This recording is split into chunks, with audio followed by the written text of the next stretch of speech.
Hey, this is Joshua Growlink, and in today's walkthrough we'll be going over the Preferences tab within Portal 2.0.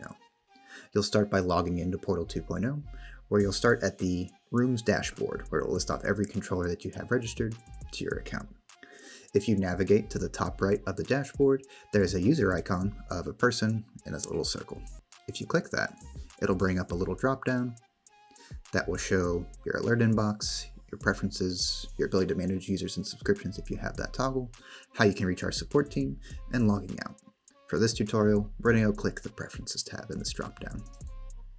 Here in the Preferences tab, you can choose the temperature metric that you would prefer to have temperature displayed as, either Fahrenheit or Celsius, your preference for BPD being either kilopascal or millibars, your TDS preference being HANA PPM at a 500 ppm scale, or EC, your time format being 12-hour or 24-hour, and your light level preference.